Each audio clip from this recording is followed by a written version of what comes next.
எல்லாருக்கும் வணக்கம். நம்ம இப்ப பாக்கியலட்சுமி சீரியல்ல என்னெல்லாம் சுவாரஸ்யமான விஷயங்கள் நடக்குதுன்னு பார்க்கலாம் வாங்க. செலியனோட வாழ்க்கை இப்படி ஆயிடுச்சு அப்படின்னு சொல்லிட்டு செலியனுக்கு ஆறுதலா நம்ம கோபி அவர் கூடவே இருக்காங்க. செலியன் எதுவுமே சாப்பிடலன்னு ஒரு பக்கம் நம்ம பாக்கியா செலியனுக்காக காஃபி போட்டு கொண்டு வந்து கொடுக்க வராங்க.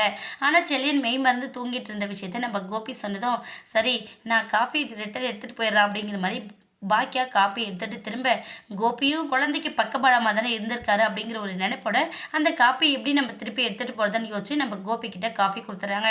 காஃபி குடிக்கிறீங்களா? செலியன் குடிக்கல, அதனால உங்ககிட்ட கொடுக்குறேன் அப்படிங்கிற மாதிரி சொல்ல, ஆமாம் நானும் குடிக்கிறேன், நைட்டெல்லாம் தூங்காதனால ரொம்ப தலைவலியாக இருக்குது அப்படின்னு சொல்லிட்டு அந்த காஃபியை கோபி வாங்கிக்கிறாங்க. உடனே நம்ம பாக்கியா கிளம்பி போயிடுறாங்க. காஃபியை குடிச்சதுமே நம்ம கோபி அப்பா இந்த காஃபியை குடிச்சு பல வருஷம் ஆயிடுச்சு அப்படிங்கிற மாதிரி அவரோட மனசுக்குள்ள ஒரு சின்ன புன்னகையும் வருது. ஏன்னா பாக்கியா போடுற காப்பி அந்த அளவுக்கு நல்லா இருக்கும் அப்படிங்கிற மாதிரி தான் நம்ம கோபி ஃபீல் பண்றாரு. இன்னொரு பக்கம் ராதிகா இறங்கி வர ஆப்போசிட்ல நம்ம பாக்கியா கோபிக்கு காஃபி கொடுத்துட்டு வராங்க. உடனே நம்ம ராதிகா என்ன சொல்றாங்கன்னா, கோபிக்கும் செலியனுக்கும் தான் காஃபி போட்டு வந்தான் அப்படின்னு சொல்லிட்டு நம்ம ராதிகா சொல்ல, இல்லை காஃபி நான் ஆல்ரெடி கொடுத்துட்டேன், செலியனுக்காக காஃபி போட்டு போனேன், ஆனால் செலியன் தூங்கிட்டு இருக்காரு, அதனால அவருக்கு காஃபி கொடுத்துட்டா நீங்கள் எதுவும் தப்பாக எடுத்துக்காதீங்க அப்படின்னு சொல்லிட்டு நம்ம ராதிகா கிட்ட பாக்கியா கிட்ட ராதிகாவும் மாற்றி மாற்றி மன்னிப்பு கேட்டுக்கிறாங்க. இன்னொரு பக்கம் இந்த விஷயத்தை யார்கிட்டயாச்சும் சொல்லணும் அப்படின்னு நினைக்கிற நம்ம பாக்கியா யாருக்கிட்டையுமே உண்மை சொல்ல முடியாமல் ரொம்பவே தவிச்சு போயிருக்காங்க. இன்னொரு பக்கம் அதே டைம்ல நம்ம கணேசன் என்ன பண்றாருன்னா, எப்படியாச்சும் அமிர்தாவை பார்த்து பேசணும் அப்படின்னு சொல்லிட்டு ரொம்பவே சந்தோஷத்தோட பாக்கியா வீட்டை நோக்கி வந்துக்கிட்டே இருக்காங்க.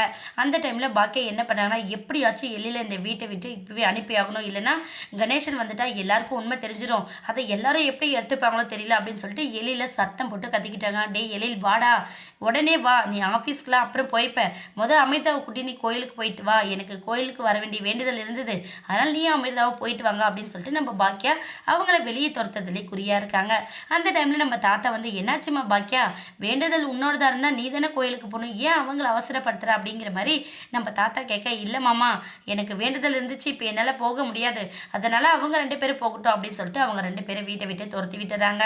இன்னொரு பக்கம் நம்ம கணேசன் எப்படியாச்சும் நம்ம இருக்கிறோம் அப்படிங்கிற உண்மை தெரிஞ்சாலே நம்ம அமிர்தா நம்மளோட வந்துருவா அப்படிங்கிற சந்தோஷத்தோட வர நம்ம பாக்கியா இதை எப்படியாச்சும் ஃபேஸ் பண்ணணும் அப்படின்னு சொல்லிட்டு இன்னொரு பக்கம் ரொம்ப ஆவலாக காத்துக்கிட்டு இருக்காங்க. ஏன்னா வீட்டில் இருக்கிற எல்லாருக்கும் உண்மை தெரிஞ்சது அப்படின்னா யாருக்கு என்ன ஆகும்னு தெரியல. ஏன்னா செலியனோட வாழ்க்கையை நினச்சி ஒவ்வொருத்தரும் நொந்து போய் இருக்காங்க.